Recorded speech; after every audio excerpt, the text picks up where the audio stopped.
of our various jurisdictions and regions. We may worship in various languages or even on different calendars, but we have so much in common.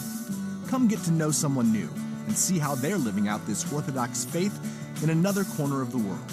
After all, every person is an icon of Christ, and as we'll see, every person has a story to tell.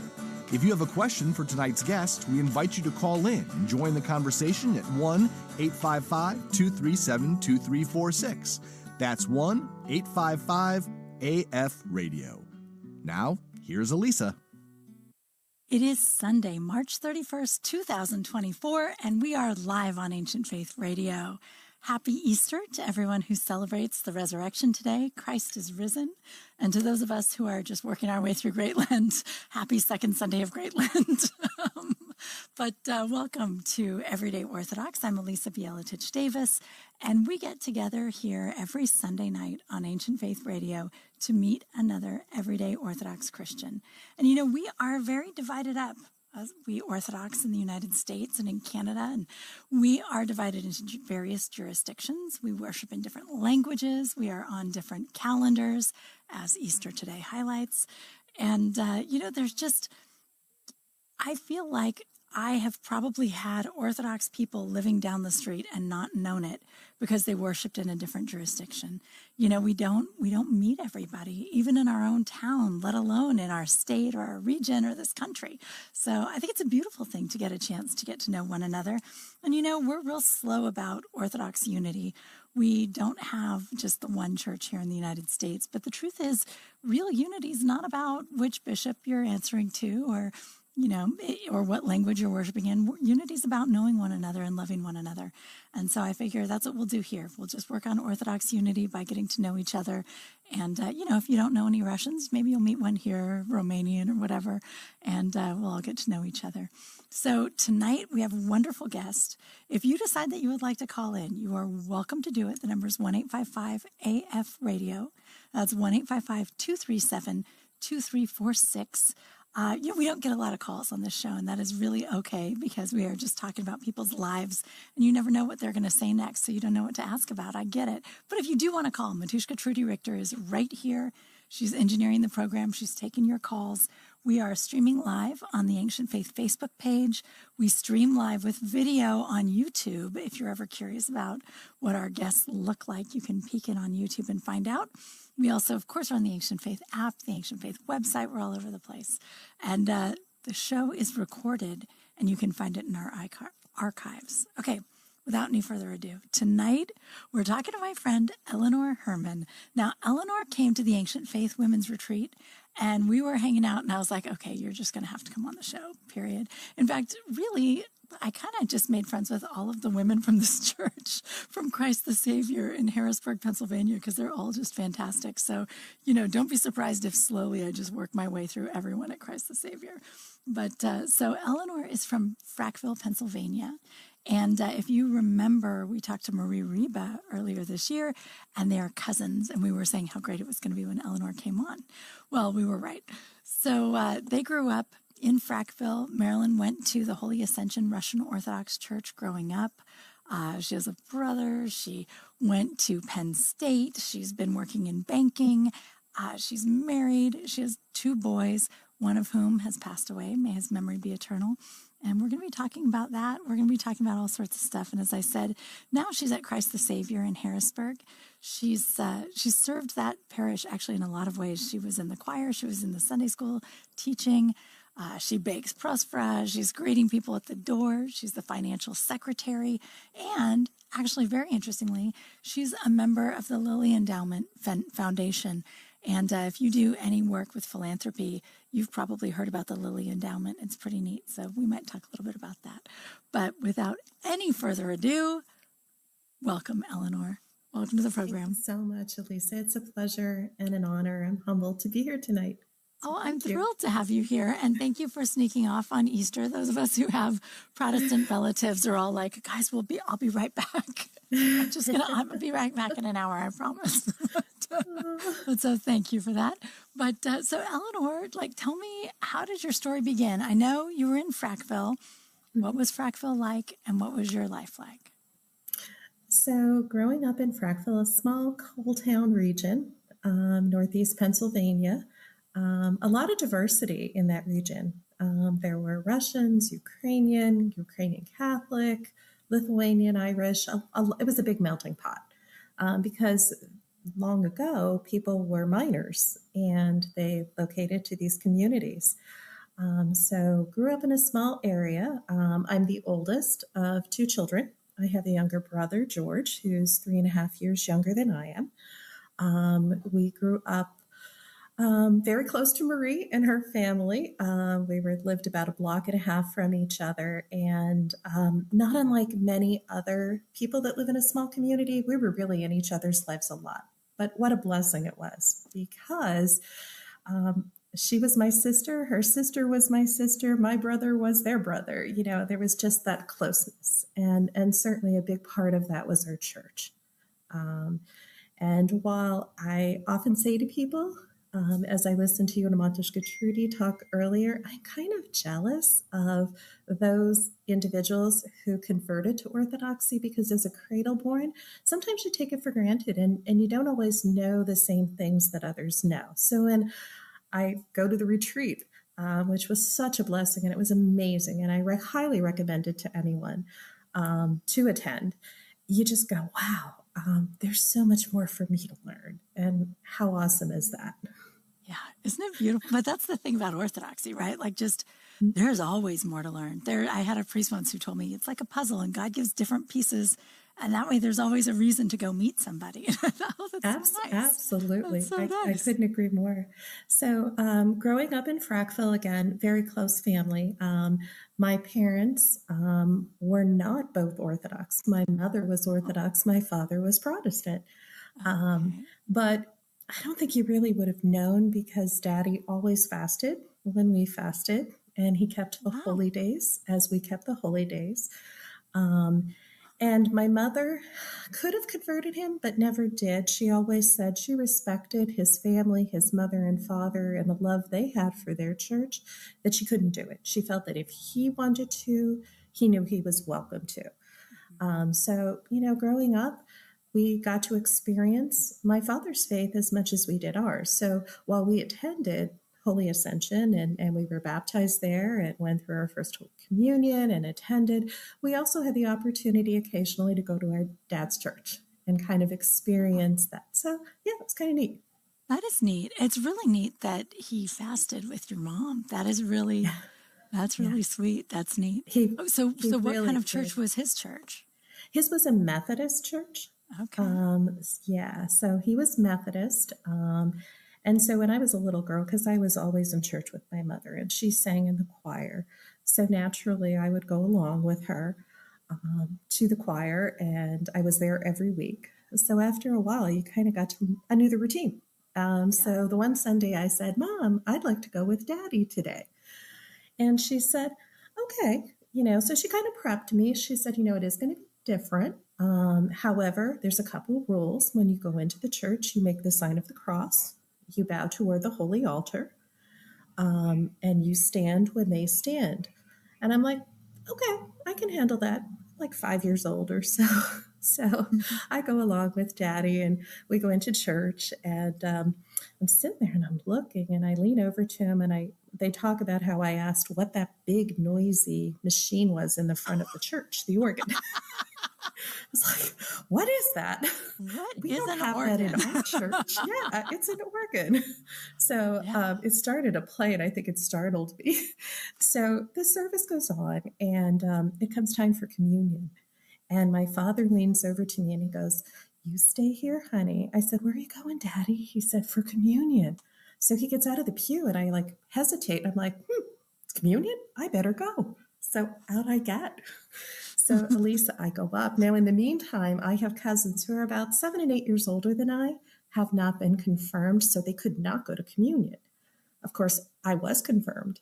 You're like, I take communion all the time. No problem. Absolutely. So the minister knew I was confirmed, so he gave me communion. But it wasn't bread and wine, and it wasn't a chalice. So I'm looking at this cup, and I'm looking at this bread going, what do I do? So I sipped it and I was like, okay, go back to the pew. So as we're leaving the church that morning, the minister says, "Good morning, Eleanor. How are you this morning? It's so nice to see you with your father today." And I said, "Good morning." And he said, "So what did you think of our church?" And I looked at him and I said, "Well," I said, "Pastor, you have a problem." And he said, "I do?" I said, "Yes, because I have no idea what that big noisy machine is in the front of your church. But I can tell you, you haven't sang Blahoslovi, which is bless the Lord in Russian, or Slava Otsu, which is glory to the Father. So you should get that."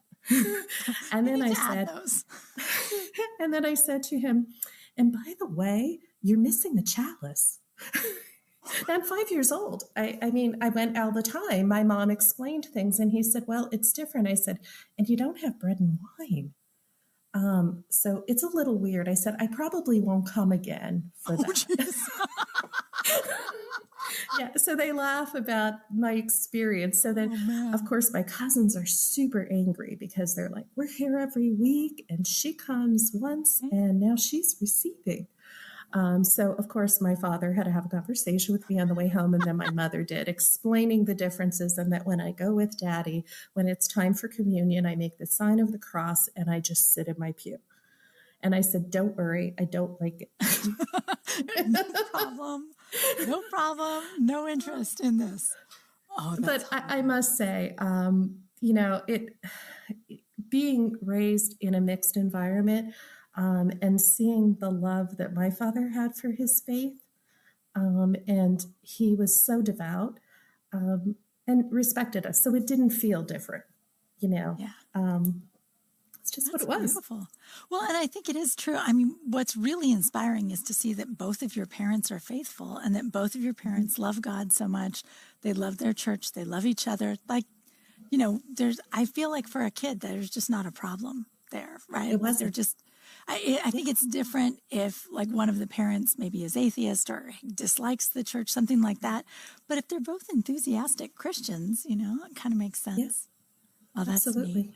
That's And so they had a fun. beautiful, beautiful marriage. And and growing up in Frackville, you know, everybody in our church knew each other. I was blessed that I had a lot of great friends in my church. One of which is one of my dear best friends today. She lives in Florida, down in Fort Myers. She's a professor. And we had so many wonderful experiences growing up in the church together, that it's a blessing. And even though we're miles apart, we still find the time to connect, which is such a blessing. Isn't that beautiful? Now, were you two like troublemakers, or were you super good? What were you like? What were the two of you doing?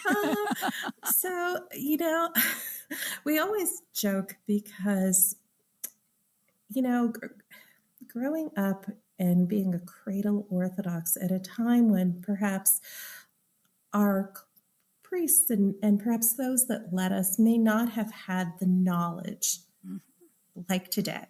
Yeah. But they demonstrated a spirituality that we saw, and we saw it in our grandparents, that we knew what we were doing was right. Yeah. But at the same time, there was also those little quirky things that sometimes your parents would say to you, and you'd be like, "Really? We have to do that?" And they'd say, "Why?" And they'd say, "Because I said so." I'm like, "Okay." Yeah. So did we get in trouble? Yeah, we probably pushed the mark. Although I've got to tell you, and you know, during Great Lent, we were afraid to push the mark because they definitely put the fear of God in you. Yeah, like no dancing, no music. I mean, we abstained from that in preparation, in addition to our fasting. So, but occasionally we'd sneak it. Yeah. When nobody was looking. And I think in general that the Russian tradition is like a little more solemn during Great Lent than other traditions, you know, that they're they're just kind of solemn in general. Very much so, very quiet. But, you know, Elisa, those times as I got older, they were very peaceful times in our life. And there was something to be said about having that time of quiet and a time away from something. And then all of a sudden, when you were back into the swing, either A, you realized that, did you really need to do what you did to that degree? Maybe not. But also, you kind of found other things, and eventually some of those formed habits. So it's kind of neat. Well, And I could still see think that. about that way. I mean, I think, even just fasting for Great Lent, right? At the end of the fast, you're kind of looking around, you're like, oh, I feel like I'd like a salad now, please. Like because there's so much, and you realize like, oh, this is a little much. And it is true. If we never fasted, we would never get to that place. No. And I bet that is true with music and with a lot of other things. Yes. That's beautiful. Absolutely. Absolutely. Oh, very nice. All right. So what kinds of things did you love doing as a kid? Oh my. So I think Marie had shared, we were very close as a family. So we always had a pool in our yard. So we were the place where all the kids wanted to hang out. So my cousins would come, and my friends loved to come to our house. And it's funny because anyone who knew my mom, she was a disciplinarian, as was Marie's mom. So, if they told you something, you did it. And they had no trouble telling other kids that these were the rules. But my friends loved to come to our house because there was always love. There was always plenty to eat or share in. We loved to swim. We didn't have a lot. We really were the true middle class, but you'd swear to God we did. Mm-hmm. I think the things that we had were the things that we needed. There's a special kind of abundance, isn't there? Like when you're in sort of a really Christian environment, when you're loving and you're generous, it's like, it's the kind of abundance that matters, and the other stuff isn't quite as important. But so how did your parents get together? Your mom, was she Russian? Was her family immigrant? What was going on with that? How did you find a Methodist? Yeah, so my parents married when they were a little bit later in life. My mom turned 30, which back in 1964, when they got married, that was old. Yeah, we were like an old maid. She was an old maid. Her parents were probably very worried. Yeah. And she had dated different fellas, just went to a lot of Russian conventions, the FROC type things, and it just didn't meet the right person, and met my dad, went on a date, and she just knew. She always said she just knew, they met at a dance, and that was it, and he was one of 7 children. And so he was the oldest boy, not the oldest child, but the oldest boy. So he was my Gram's favored, naturally being the boy.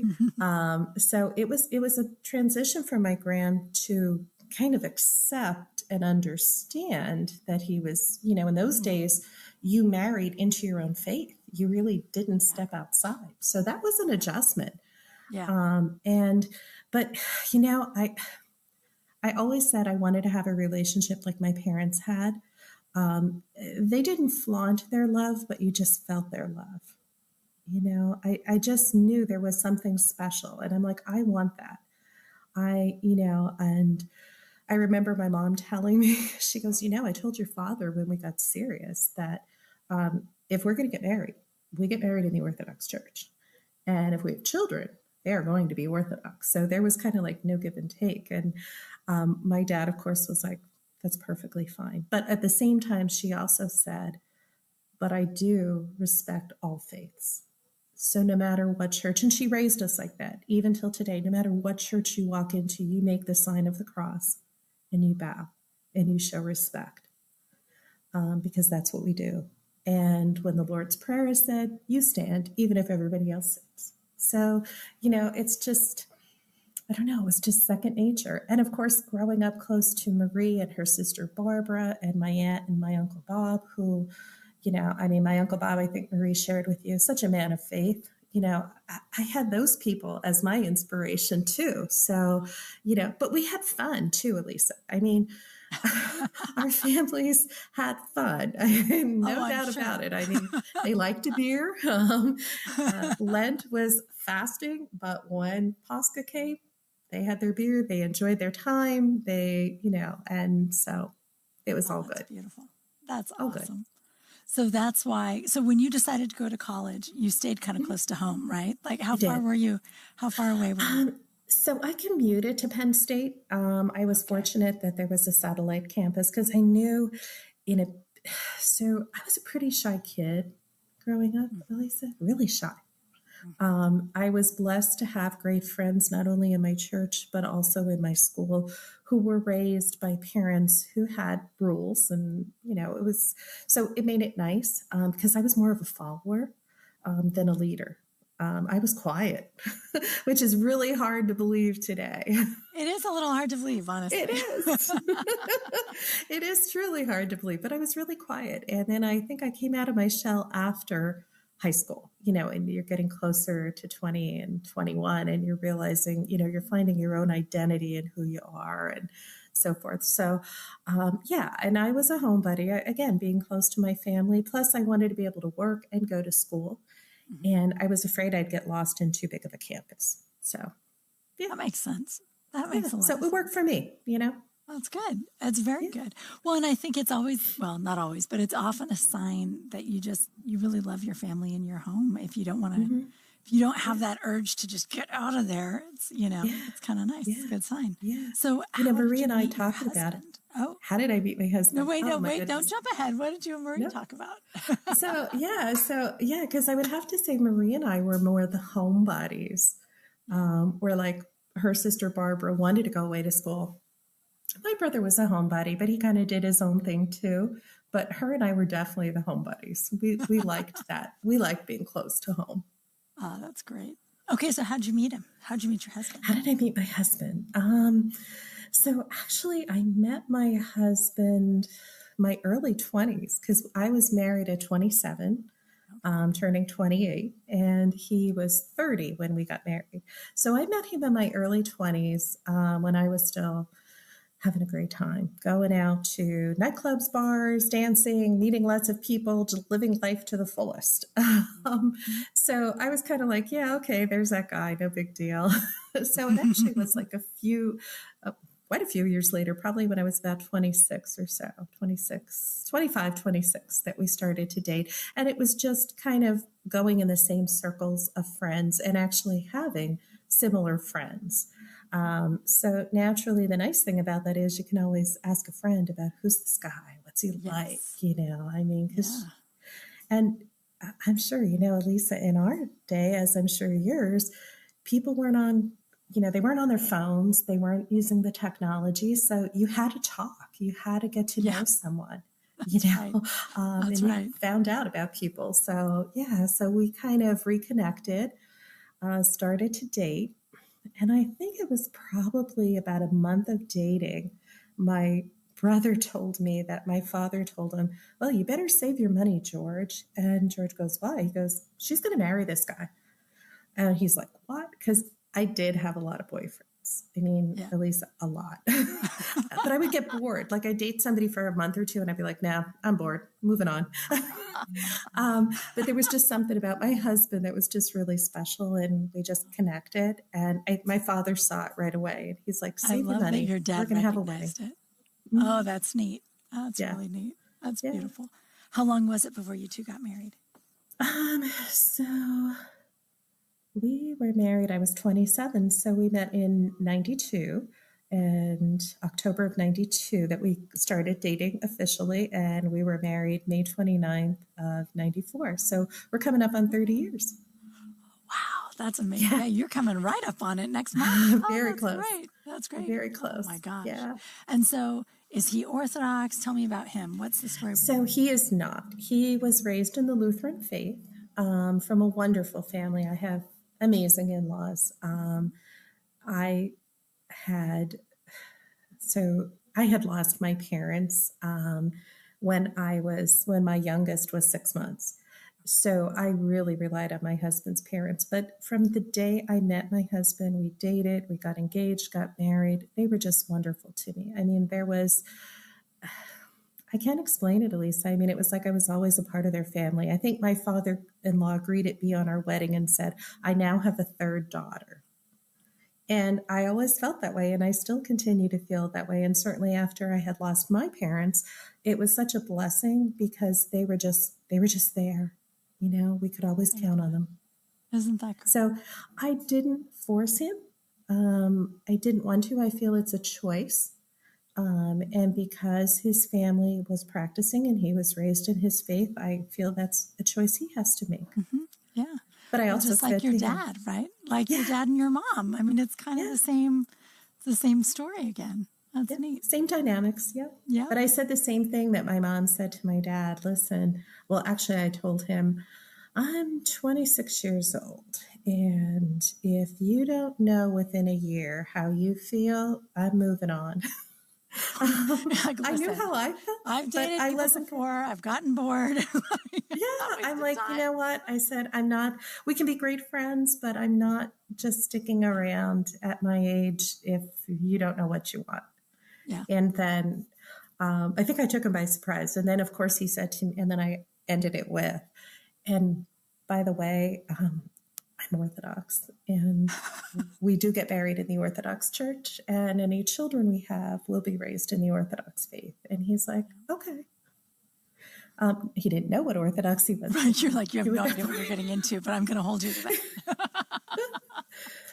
Well, it is true. It's tricky, right? Because we can't get married outside the church. And it's like, well, everybody else can. So I guess it's an easy one to win, as it turns out. But, gosh, so okay. So you two got married. Were you thinking the idea like, I'm 26, I kind of have to move on this? Is that because you wanted to have kids? Yes. And, I was reaching the point in my life where I was like, okay, I think I'm kind of getting ready to settle down. I kind of sowed some wild oats. I've kind of done my own thing and had fun. And I wanted to have a family.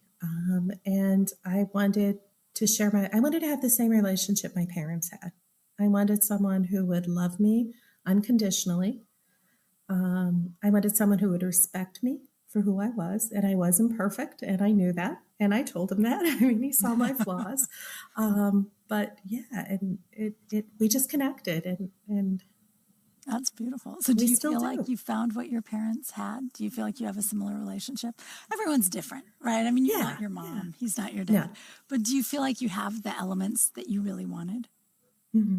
I do. Yeah. I really do. Sweet. He's my best friend.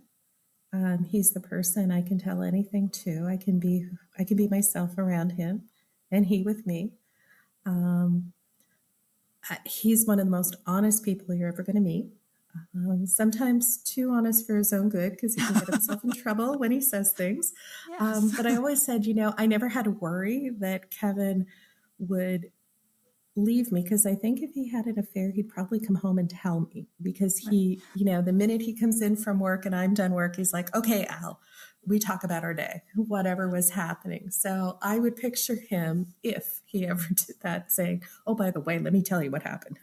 Let me tell you about this lady I met. Yeah, exactly. So very straightforward. But he too, his parents were high school sweethearts. So he grew up in an environment where family was first, and the connection to your parents, your siblings, your grandparents. We till today we both talk about the great experiences we had growing up, going to our grandparents on a Sunday night, and he talks about how his whole family would gather at his grandma and pap's on a Sunday night. There would be no TV on, and the family, whoever could come, came.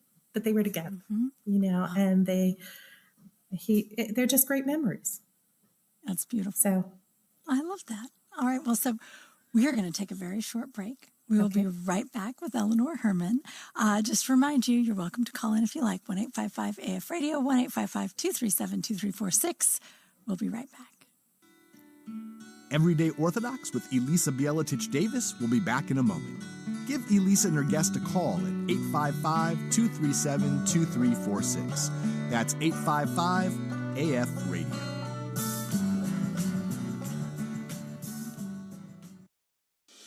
Ancient Faith's Lampstand Institute is an introductory media training forum for Orthodox Christians aged 18 to 23 who are interested in learning skills in digital media and applying them to the service of the church. At Lampstand, a group of 10 students will gather to learn the essentials of podcasting and video production and the why and how of Orthodox media ministry. Students will execute their own digital media projects under the direction of Ancient Faith staff and network. Upon the program's conclusion, participants will leave with foundational ministry experience, technical and creative skills, and career mentors. The weekend will include sessions on podcasting, audio production, live radio, video making, marketing, and media ministry, plus open work sessions for recording radio material, refining a personal project, and preparing a live radio broadcast. The Institute will take place at the Ancient Faith Ministries headquarters in Chesterton, Indiana, on July 18th through the 21st, 2024.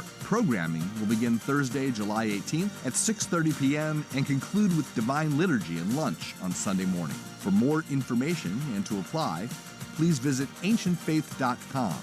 That's ancientfaith.com.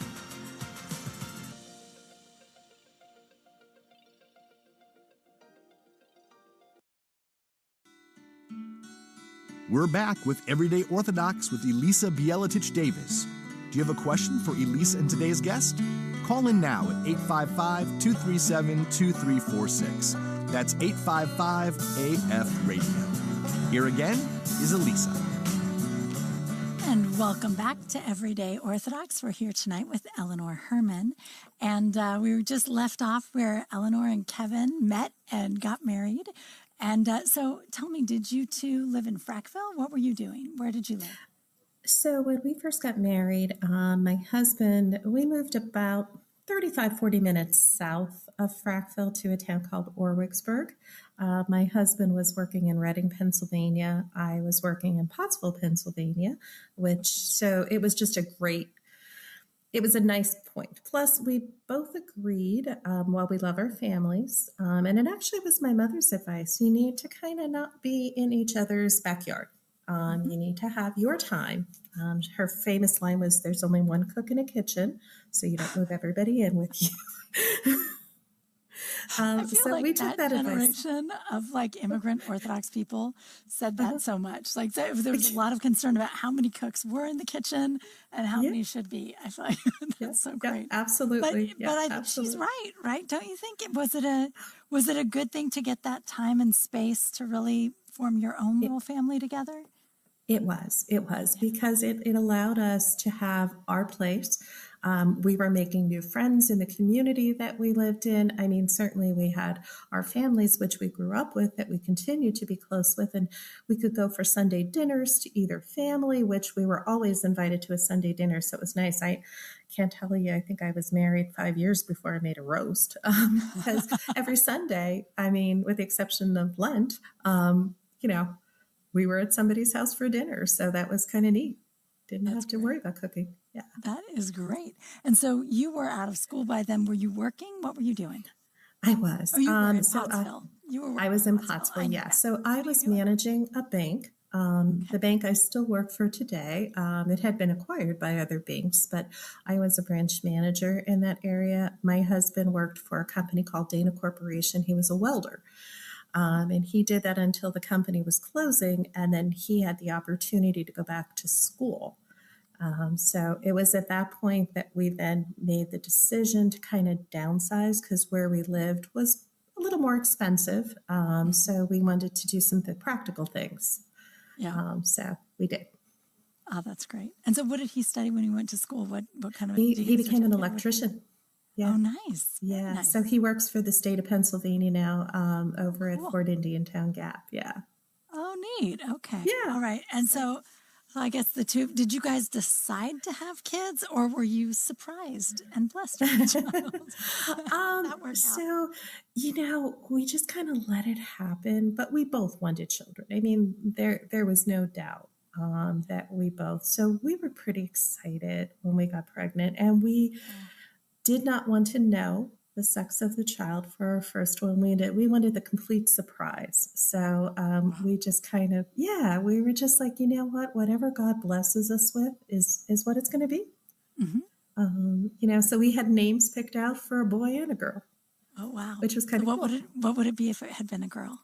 If it was a girl, it was either going to be Kayla Marie or Katie Marie. Very nice. Oh, so you like the K's. I like the K's. Because it was a son, right? And what was his name? His name was Kevin, and we didn't have a middle name picked out. Of course, that's my husband's first name.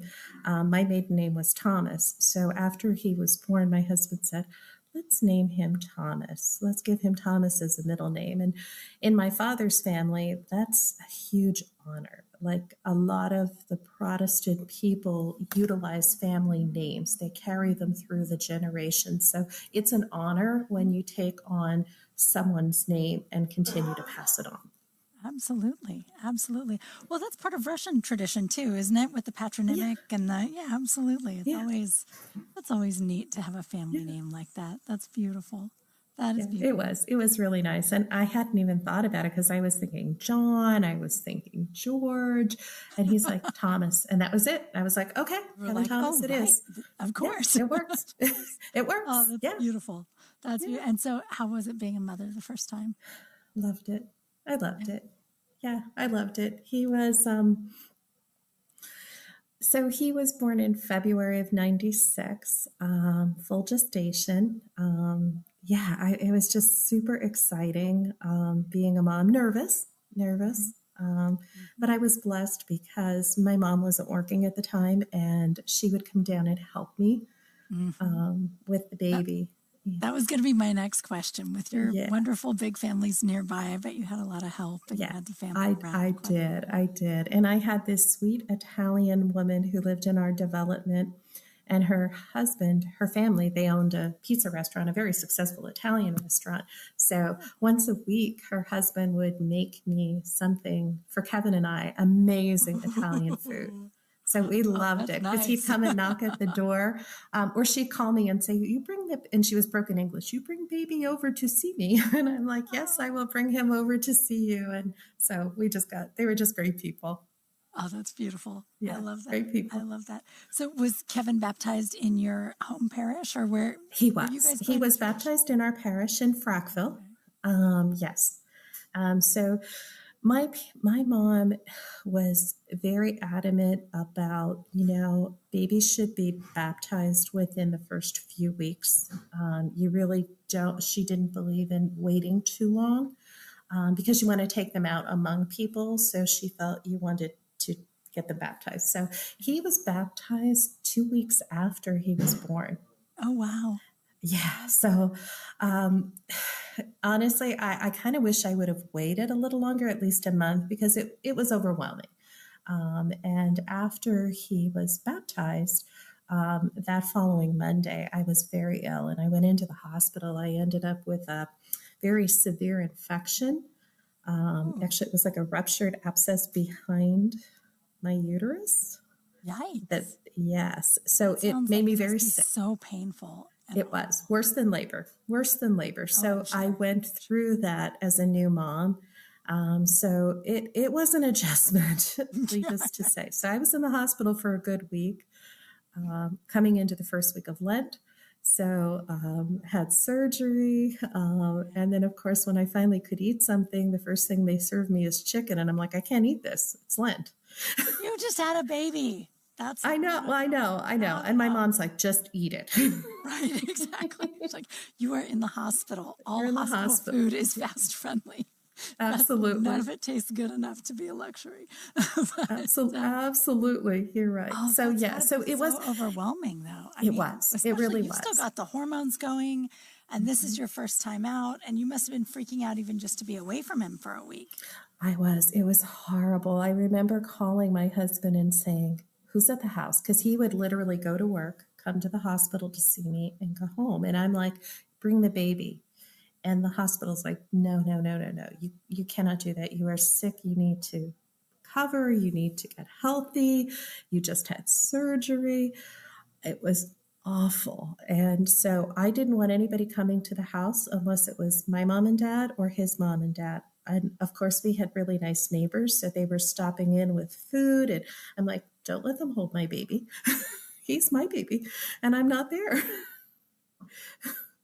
Lisa, I mean, it's your That is so baby. funny though, right? Like, well, and especially with your first, right? It's just like, I'm sorry, somebody pause time and I'll be there in a couple of days and then we can press play again. Absolutely. Which Absolutely. is I so was like, crazy. Poor sweet yeah. baby. He probably would have liked to be held by more people. Yeah. Well, my husband And they didn't wanted tell to me. help, I'm sure. Yeah. Yeah. And they did. And my husband said, he didn't tell me till later. He said, there were a couple of neighbors that I did let come in and, hold him a little bit and cuddle him, but he dare not tell me that.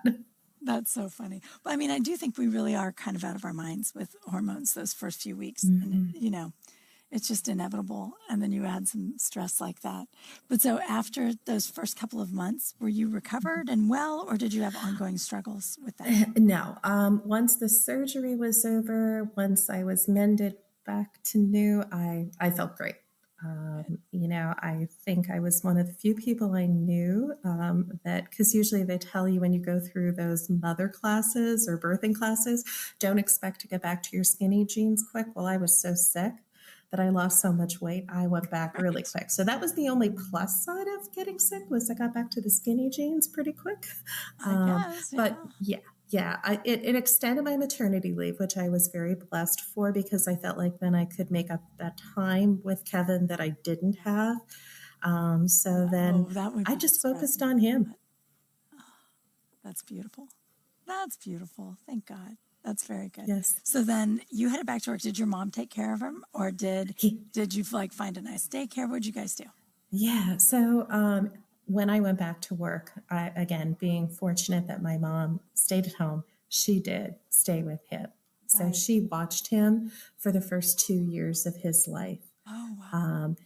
And so he was diagnosed, as I had shared with you, when he was 2 months of age, with a seizure disorder. So she helped us to administer medicine to him as needed. But when he was approaching 2 years of age, he was going to go on a special diet called the ketogenic diet to treat seizure disorders.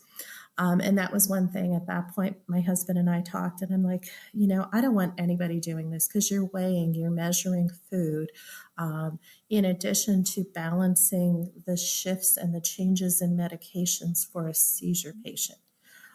Because, everybody's different, and there's a certain regimen, but then at times it does change. Yeah. So then I stopped little working. Kids change. I mean, Yes. Kids that age, I know with my own that have had some significant health problems, the dosing and all of that, those kids are doubling in weight every couple of months. Absolutely. It's very close. Absolutely. But I'm curious, how did you learn that he had a seizure disorder at 2 months? Was he having seizures? And you, as a new mom, were you able to recognize it? What was going on?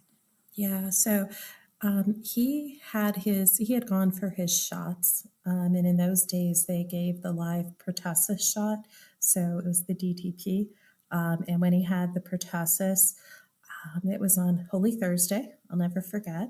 We were in church for Pascha. And I stood up. I was up in the choir with him, and I stood up, and I'm like, whoa. He's like a stiff board. You literally could have almost stood him in the corner. What baby at that age can hold their head up? And he was zoned. And I'm like, something's not right. But it was quick, so you'd almost miss it.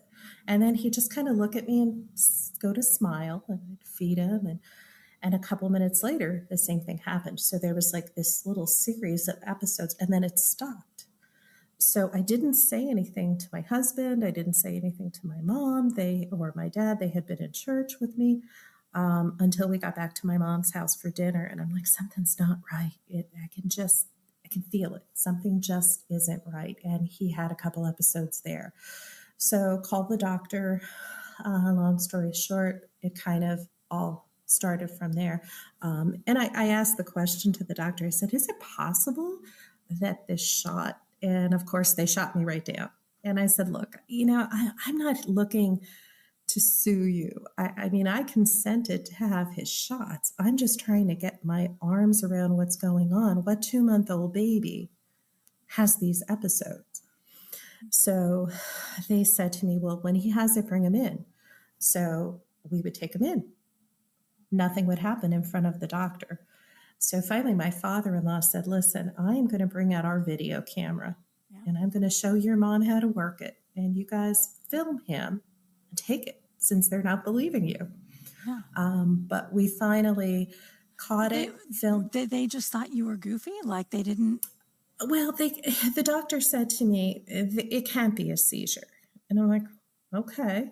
And I said, but it's not normal what's happening. Right. And he said, no, it's not a seizure. And it certainly isn't caused by the shots. And I said, look, put the shots aside, forget what I said. Something is wrong with my child. Right. So finally we went in, and not that I wanted it to happen, but my mom called me at work and I said, look, you drive to Pottsville. That's where our pediatric group was at the time. We, after that, had changed from this group. But I said, and I'm going to meet you there. And I said, they're going to see us because they need to see what's happening. And he seized in front of them and actually in front of the nurse. And the doctor still wouldn't call it what it was. It was actually the nurse that said to me, that's a seizure. So they gave me the choice as to which hospital I wanted to go to. So I knew I was going to go to a medical center. And in doing so, once I got settled with a neurologist, I then changed pediatricians because I knew I couldn't continue with a group who basically kept blowing me off. Yeah. So, well, it sounds like, I mean, do you think it was really because you had brought up the vaccination, he was just totally resistant to actually saying what it was because he didn't want to have this conversation about vaccines? I was like, well, whether it was vaccine related or not, is it a seizure? Yeah. That's awful. Yeah. Oh, that's frustrating. I think so, because naturally, as you're telling them what happened and when it happened, it was all tied together. So, yeah. Yeah. Oh. So that was the beginning of Kevin's disability. Yeah. And the seizures, of course, we ended up in a very large medical center, never really knew the true source of the seizures. The myelin in his brain had never fully developed. So his developmental age was always between 6 months to a year is really where he was through the rest of his life. Although, God works in mysterious ways. As he got older, he would respond to things that I'm thinking, well, a 1-year-old wouldn't respond to that way. So, there was someone in there. Yeah. Yeah. I mean, I think it's always hard you can judge these things as ages, right? But it's not like he was frozen at a certain age. He's just, there are just some parts that develop and some parts that don't develop. And that's how it is. We went through a lot of testing. I remember we went when he was maybe 3 or 4 years old. We went to Children's Hospital in Philadelphia, and we met a whole team of metabologists. It was really overwhelming. And I don't remember. My husband had to remind me, but he said the doctors basically gave him a life expectancy of 10 years old. They basically said they couldn't find the source. But of course, our neurologist, when they recommended that he go there, it was to kind of rule out anything additional that could be. So it was really, Elise, it was a really tough time in our life. And we went through a lot at that point, and when they said this to us, I came home and we were both quiet the whole way home because we just were trying to take it all in. And I was very sad for a couple of days. And finally, my husband said to me, Al, you need to go see your priest. And by this point, we were going to a church in St. Clair. And my priest was Father David Moriak, who since went on to become a bishop. And I called him and I'm like, I need to see you. I need to talk to you. So I met with him and we had a wonderful, wonderful conversation. And one of the things he said to me was, do you cry? And I'm like, I don't have time to cry. Oh, no. And he goes, but it's okay to cry. Like, it's okay. Like, I just wasn't, I was holding, I needed to cry. I needed to let it go. And I'll never forget, he said something to me, which always stuck in my mind. He said, Eleanor, he said, when you bring him into church, he said, there is a peace about this child. and we feel that there's an angel among us. He said, we have some older women in the church who are there very early. They sit closer to the front, so they don't see you walk in, but they have told me that they know when Kevin's in church, that they feel the presence of an angel. And he said, you are blessed. And I'm like, you're right. He said, do you realize in God's eyes, he is a perfect little boy? Yeah. And he was. He said, you realize he'll never have to bear a confession? Right. He is without sin. His sin is what he suffers now. And Elisa, I walked out of there, I stood tall, and I'm like, oh my gosh, God blessed me. So I realized at that point that, was it going to be easy? No, but nothing in this world is always going to be easy. Yep. But I knew that God gave me an angel that would always, I can't explain it. It just, and from that point forward, I blocked out those comments about, he has a 10-year life expectancy. Yeah. Fast forward, we did go through a lot of challenges, and through the challenges, and those were usually the low points of his disability, I felt God's presence in a way that I don't think I ever would have experienced had I not had Kevin. And one in particular, and I think I shared this with you when we were talking at the women's retreat, was when he was 3 years old. He, of course, had been on the ketogenic diet, and he had gotten the chickenpox, and one of the rare side effects to chickenpox is a bacterial pneumonia. So he ended up with a serious pneumonia, had to go into the hospital, it was a whirlwind. His fever was high. They had to intubate him. And I remember, and they really couldn't tell me. We were at the Hershey Medical Center in Pennsylvania, and they couldn't tell me what was going to happen because they didn't know themselves. Mm-hmm. So there we are, my husband and I. My parents ended up coming to the hospital, and I just lost it because I just didn't know what to do. I'm thinking, I can't lose him. And I remember running out in the hall and crying to the point where I could barely breathe. My father came out, brought me back in. They gave us a private waiting room. And I'm sitting there and I'm thinking, what am I going to do? And the only thing I could do was pray. So I said to everyone, I want to pray. So they all jumped up. They all stood up. And I said, I want to hold hands. And I'm shaking. I'm literally shaking like a leaf. And the only prayer that I could think of to say was the Lord's Prayer. So I held my eyes really tight, and I'm holding on, and I started, and my voice was crackly. And halfway through the prayer, I could, all of a sudden, when you close your eyes and it's dark, it wasn't dark. It was white. There was a light. There was a glow. And all of a sudden, I could feel almost like this beautiful breeze, and the scent was such a beautiful smell. I've never smelt it before. And I could feel these hands touch my shoulders. Now, there was no one else touching me because we were all holding hands. And I felt this rush through my body. And I heard a voice say, it will be okay.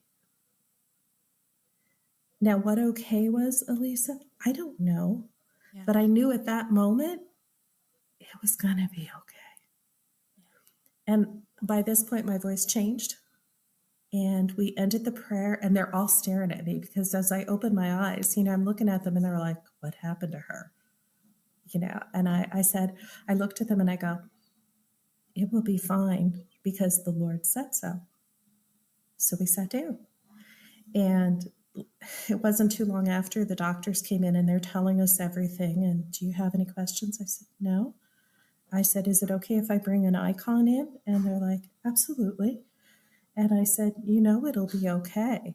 And they're like, okay. I said, because the Lord said so. Like anybody I met that would try to comfort me, I'm like, it's going to be okay. Now, what okay was, I don't know. But Elisa, yeah. I didn't feel despair. I didn't feel that I was lost. And I felt a power and a love that was more beautiful than I'd ever experienced. And even till today, when I get down and sad, I think about those times and it gives me joy and hope. That's beautiful, Eleanor. I think they call that the consolation. I had a monk recently say to me that that's called the consolation, that when we're in just really extreme struggle and suffering, especially when it's a suffering for someone else, for our children or for someone else, that God sends us this consolation. And it's something you never forget, and you carry it with you, and it brings you joy forever. And it's kind of like you said before, like, I knew it was going to be hard, but sometimes things are hard. That doesn't mean they're not worth doing. That doesn't mean they're not. It doesn't mean they're not good, in a sense, in this very strange way that all of a sudden you realize. But I love what you're saying, that you didn't know what okay meant, and I know just what you mean. And there's just this sense of like, it's like God's got it, and you're going to be okay. And you can't promise anybody that doesn't mean we're all going to die from a meteor in 1 second and be in heaven. It's going to be great. Or does that mean we're going to live healthy or what? Right. Like, who knows? But it's going to be okay. Whatever it is, it's okay. It was okay. I'm convinced that's what, the early martyrs were feeling when they were okay, when they would go to these crazy, crazy deaths, in the Roman Empire and in other places.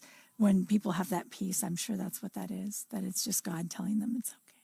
It's going to be okay. Absolutely. So he healed after that. Time went on.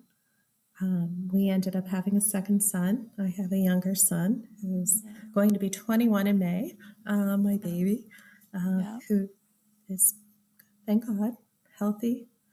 And he got to experience being a brother to a special needs child.